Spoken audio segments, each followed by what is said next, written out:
Hello everybody, I'm Joey. And I'm Alex. And today we are taking a look at the board game Warhammer Quest Lost Relics. We are. Notice I said the board game. Yes, it's not the Warhammer. No. Yeah, the Warhammer. It's like the Ohio State. It Yes. is the Warhammer. It is the Warhammer. But this is not the Warhammer. It's not. This is Warhammer Quest Lost Relics. It is indeed Warhammer Quest. Now, speaking of the Warhammer, have you played Warhammer? I have not. I've seen it demoed and played around me many times, but I personally have not played it. I have played with it, and I want to specify played with it, because any Warhammer player will tell me I have not actually played it. Yes. So I do know the game, Yeah. and I know I would like it, Oh yeah, it looks amazing. which is why I avoid it. Yeah, right? Yeah. It looks incredible. Yeah, it is a lifestyle game. It is indeed, yes. This, however, does not. No, this is a board game. Yeah, and the whole time on it, if you look at an actual Warhammer set, the time on it says 30 years. It does indeed. This one says 30 minutes. Whoa, and it's a dungeon crawl. Yeah. So could you do a dungeon crawl in 30 minutes? That's the question, right? Which is exactly the amount of time it takes to set up Zombicide. Yes, it does indeed, yes. So anyway, before we go into whether or not this works or not, let's see how it's played. Let's do that. Okay, this is the setup for Warhammer Quest Lost Relics. I actually have it set up here for Adventure 2. This is the rulebook. It's got the rules at the beginning and all of these adventures at the end. They can be played in a campaign in order, or you can just grab one and go to town and play it. Each one has different setups. So briefly, I'm going to go through exactly how Warhammer Lost Relics plays. First off, the miniatures actually are push to fit. You do have to assemble them when they come. They're pretty simple to put together, and the detail on them, as you would expect from Warhammer, is really nice. Now, as far as the monsters, those over here are represented by tokens. One side is the normal monster, and on the back, it is a wounded side. And the same with the leaders or the bosses as well. I said the wounded side because each of these cards has a front, and also on the back is a wounded side, and that includes the heroes. So if the heroes ever go down, they lose all their hit points, then the wounded side shows up, and then after that, they can be incapacitated.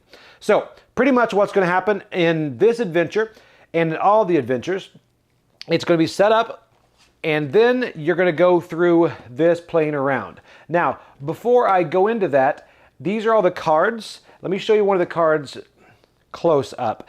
Now, they do come with these tokens. These are wound tokens. I did not use these. I'd recommend not using these. They're very hard to use. Really, you could put a D6 down here, and that can take care of hit points. So, here is a typical hero card. You're going to notice it's a very die interactive game, which you're going to have die right here. Now, you're going to notice here, move, rest, interact. Everybody has those actions, and then you've got other actions here. Now, you might notice a value here, 4+. So you might be wondering, well, I can't move unless I have a die of 4+. That's not true. Anything plus means that action is inspired.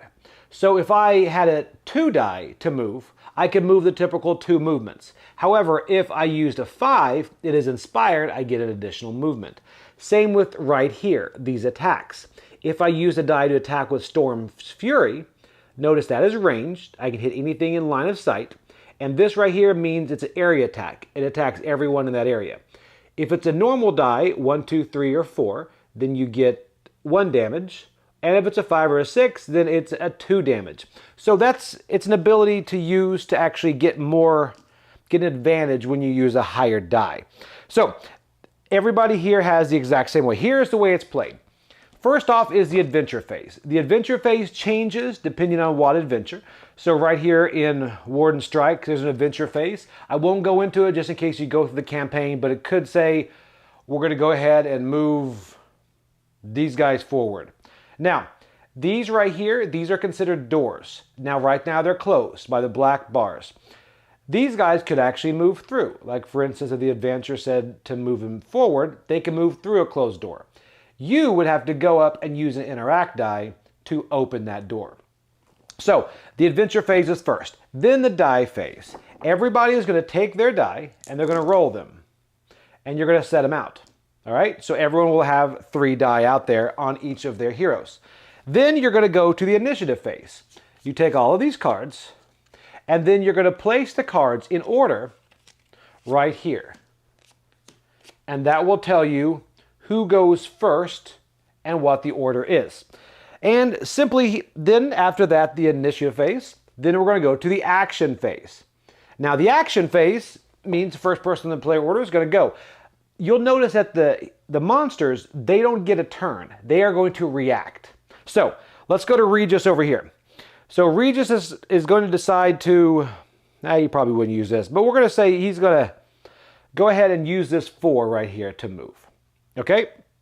So it is a move action. It's inspired, so he could actually move 3, but instead he's just going to move 2. 1, 2, right here. So he's going to move with these guys. Now, because of that, then they get to react. So one of these monsters here, in line of sight, will then react. So we're going to choose this Death Rattle Skeleton right here. And then he is going to attack. He's got a rusted weapon. He does a damage of 1. Because you'll notice here, when he reacts, he goes through all of these. Okay? So this is, first off, he's going to attack, damage 1, take it down to 3. Here we go. And then he's going to move. He does not need to move because he's right there next to him. And then this is his special ability, and that is Rise. Place 1 available Death Rattle Skeleton as close as possible to the hero that just acted. So right there, there's another one. You'll also notice here, there is a limit of how many people can be in each room. This is 5. So we have 4 in here now. So we can only do 1 more person. Now you might wonder, every time you use a die and they react, that's going to be hard. And it is. But there's something cool called the chain reaction.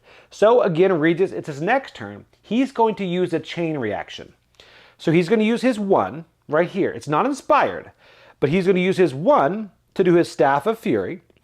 Or actually, use the staff here. He's going to damage this guy for 1. Then, because it's a chain reaction, anybody can use a 2. So he is going to go ahead and use a 2 as well. So then he, instead of wounds this guy has 2. So he's going to then take him out. And then look through here, and there's a 3 right here. So Doraz right here, he could use his 3. And he's going to use his 3 to move over here to help.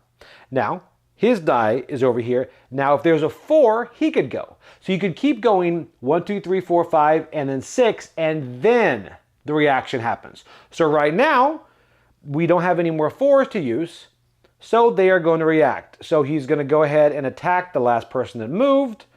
And again, that's going to be 1 damage. So we're going to take that from 5 down to 4. All right, so then you're going to keep going through that till everyone has used their die, and you're going to go into this player order. Then at the end of that, that's the end of the action phase. Then you're going to go to the leader phase. Now, each leader phase, it says here that they make a leader action. So that would be, this is your leader, which is also the boss. Every single one has something different they do. And again, I don't want to really spoil this, but here it is. For example, this guy is Rise. So his leader phase is Rise. He's going to bring 1 more skeleton up and put him as close as possible to the last hero that acted. And then after that, the recovery phase. The recovery phase is if somebody was flipped, wounded, and then they died. They're off the board. Well, there's certain places on each map where you can go and then you can bring them back. So they're not out of the game. You just have to go and kind of get them. It's kind of like they were drugged to safety. You have to go get them, and then you're going to get them back, and they're going to be wounded, and then you can start healing and rest, things like that. So that's recover phase. So then once you get there, you're going to then start again and go all the way through. And every adventure has a different end goal. Like this one right here, you just want to survive 6 rounds, or you want to kill the leader right here. But each one of these has different end conditions that you want to do. And there is a thread that ties them all together, or like I said, you can go ahead and play them one at a time. Also, you've got different leaders right over here, and you have got different minions as well. So it comes with everything you see here, all the tokens for all your leaders and minions. And that is in a nutshell, how you play Warhammer Quest Lost Relics. All right, let's go back and see what we thought about it. All right, so that's how it's played. Yep, and it's it's funny how you started it. And I was like looking down my notes, and then I'm like, I guess we're live. We're live, you know? It's an awkward moment. Surprise! I thought you were ready to go. I thought you were waiting for me, and I was like, sure, I'll just start it. Let's do it. Let's do it. Okay, so that is how it's played. Yeah. I didn't go through everything in it. No, there's a few things that we just skipped over that, you know, when you're actually physically playing it, you're going to have to look at the rules. But those change scenario to scenario. Correct. That's exactly it, too. Like whether treasure chest and destiny tokens and all that. All that fun stuff. But that's all adventure to adventure, quest to quest. But components. The minis look great. They do require assembly. So it's not like, come on, where you pull it out of the box and ta-da, it's there. You do have to clip them together. So, which is fine. It's no big deal. And they do explain how to do it too. So that's a good thing too. And there's no glue. It's like push to fit. Yeah, which is, I think, amazing. Yeah. Which still, you know, it's nice. It's fine. And the minis are great. Yeah. I just don't know why you still have to do that. I don't know. Maybe it's the way we used to do it. You know, all this. Maybe it's Warhammer's like signature look. I guess, but I don't know. I want to say it's not that big of a deal. It's really not. I'm making a big deal about it. Yeah. But it's in this day and age. Come on. I mean, minis are pretty easy to get out. Apparently, right? Yeah. So I would like to see that put together. But once they're put together, they're not coming apart. No, they're fine. They're solid. They look good. Yeah, the board looks good. All that fun stuff. And we actually put our minis together while we were playing another game. Correct. And I wish the other people loved that, I'm sure. Yeah, that was amazing. One thing I was going to say about the board is I feel like the layout itself, right? You need to study it for a second, right? Yes. The rooms are a little confusing. So that was my only thing. You just have to be like, I remember when it was first laid in front of me, I was like, okay, hang on, wait, where are we going? It wasn't clear. That was my only thing. I don't know how you fix that, but it just took a moment you had to make sure you understood it before you could play it. That was one of my things. I was like, wait, what's happening? It's a minor thing, but it's something I have to do. I can see that because the rooms aren't set up in a typical house. No. It's kind of like someone took blocks and just pushed them together. Yes. And you're like, is this attached to this room? Yeah. Or like we were playing one scenario, I was like, okay, hang on, we have to go in here, but hang on, how do I get there again? Like it just wasn't clear. That would be that was my only complaint about the artwork. I don't know if there's a way to fix that, but that was something I felt. Yeah. I can see that. I didn't. Yeah. Now that you mention it, I can definitely see that. The one thing that didn't bother me is the minions and the bosses being discs instead of minis. No. At first I was like, oh, we should just switch them out and do the minis. But because you have to flip them when they're wounded, right? That would be really hard to do with minis. Like, how do you switch the mini out now for a wounded mini? And that's just an extra step you're going to have to take, which makes it fiddly. The disc was fine. I was going to say though, the character card though that comes with all the bad guys, right? Has a side for when it's healthy and a side for when it's wounded. Well, embattled, and sometimes that will show up later, which wasn't a problem, for us. But so you have to flip that and everything. Yeah. But you're right. And then sometimes you're having to flip back and forth too, just to make sure you've got all the things right. Right. Yeah. The discs and things. The discs did not bother me nearly as much as I thought they would. No, I had no problem with the discs. I thought that what made it for a quick setup too. Right. Perfect. It was fine. Yeah. The one thing they didn't have is a play raid. I like the play raid because it's what I like about it is it's very simple. Yeah. I mean, this is like Zombie Side even simpler. Oh, absolutely. Right? This is a very easy game to play through. You just follow through that round and you go piece by piece through that round. And it's very simple. Oh, yeah, absolutely. But the problem is that whole artwork of what happens in the rounds is only in the instruction book. So you've got to look at that. And then you've got to go back to every leader phase and see what the leader phase for that adventure happens, and then you've got to go back. That was a little bit annoying. There's a little bit of back and forth I didn't need, but it wasn't that big of a deal, especially if you play it later and you get those rounds. And it could have been solved with a play rate. It could. Once again, I just wish every game had a play rate, and when it doesn't, it's frustrating. And this was one of those moments too where I just wish there was a play rate to go. Yeah. Right. I also like too how the monsters didn't have a specific turn. It was all reaction based. I did Yes. like that. That was great. I like that. And then also the fact that if you didn't want to let them have a reaction, just don't use a dice. That was fine. See, that right there is the biggest thing. When you go into this, if you don't know what you're going to play, you're going to lose. Because you feel like you want to do all your actions. Yes. You want to get it going. Absolutely. And because the first time we went in, the first round, we were all almost dead. Oh, yeah. But each of us were using our die, and then we were getting attacked, and we're like, this is crazy. Yeah. Then you realize that there's a lot more strategy with that chain reaction than you anticipate. Correct. Because really, rolling a 1 is beneficial to the entire group. Yeah. And you have to forego using your die because you know they're going to react. So if you forego, a lot of them, they're going to get a leader phase, which moves them, but they won't get a reaction every time you move. Yeah. So there's a lot of talking back and forth. And because of that, Yeah.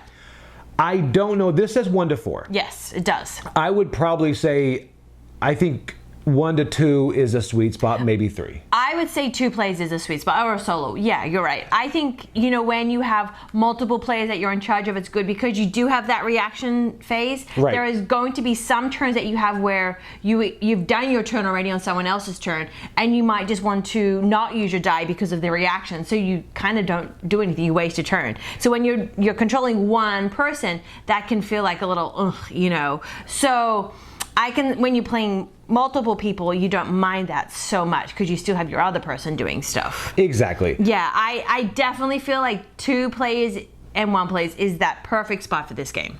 And I think it benefits because it's simple, and it is 30 minutes. It is a dungeon crawl in 30 minutes. Correct, it is. It definitely. I was like, I wonder if we can do this in 30 minutes. Yep, we can. Yeah. You can play through this whole campaign, even though you could also play the scenarios as one-offs. They are a campaign too. You could do it easily in a weekend. Easily. That's a nice benefit, I think. Yeah, absolutely. I think this is really good. And it sets up quick. Yeah. It goes out. It's there, and to play through the entire thing. And I like the one shot versus campaign. Yes. Like we jumped into 6, and we went to 1, and we went to 3, and you jump around, things like that. And you can do that really well with this. So I hesitate to say it's a beginner game because it makes it sound like it's not great, but it is. It's fun. There's strategy, but it's not really rule heavy. No, and I think this is something that you can definitely explain to people who have never played board games before. But yet, if you've played a lot of board games, you're still going to enjoy this game because there's still little things that make this game unique. Yeah, and board gamers will get something different out of it because Yes. this chain reaction mechanic is pretty cool. One thing I was also going to say too is great. that I like how if you have higher dice, you've got your character card that Yes. says that, the higher dice, so now that hit means that now you do this, or now your rest means you can do this. I like that too. Is that little extra bonus too. Right, I like that. That was nice. I like how I forgot what they call it, enlightened or whatever. Yes, But yeah, yes. that's a really neat mechanic, so nothing's bad on that. Yeah, So I think that's one of those things. They've got subtle things in here that make board gamers appreciate and enjoy the game just as much as a beginner gamer would. right, and Yeah. I agree with that. Yeah. So all of this taken into account, it's a great game. Oh, great game. And I liked it a lot more than I thought I would. Yes. And because I wasn't sure what to expect about this, but it makes me, and we're going to review a couple more Warhammer games now because Yeah, I'm excited to play those. This is kind of like the gateway into the Warhammer board game world. Uh-oh. No, board game world. Okay. That's how it happens. Give me the credit card now, right? Yeah. Take out a second mortgage. Here we go. No, but I'm excited to play the future games that they have because they're really fun. We had a lot of fun doing this. Yeah, I mean, it's very short rule book, ready to Yep. get to it. So, okay, all right, Yes. so what is your rating on Warhammer My Quest? rating for this is 7. 7. Yes. All right, I come in at 7.5. Yep. Mainly because it's a dungeon crawl. Yes. And it fits that niche that I don't think anything else fits. Correct. Because There's nothing else like nothing. that. I mean, No. it sets up quick. Yep. It plays in 30 minutes. Yep. It goes back quick. Yeah. Come on. How do you beat that? Yeah. Right? Yeah. Absolutely. I would feel like if they had that player aid here, I would probably have rated it a little higher. Right. Yeah, so that's why. But this is this is a fantastic game. It's a fun game. It's a fun game, yeah. Yeah, so whether or not you're in the Warhammer world or not, if you Yeah. like dungeon crawls, which, let's be honest, everyone likes dungeon crawls. Everyone likes dungeon crawls. So this is definitely recommended by us. Oh, absolutely, yes. So Warhammer Quest Lost Relics. Bum, bum. There it is. All right. Hey, thanks guys for tuning in for the Dice Tower review. All right, bye.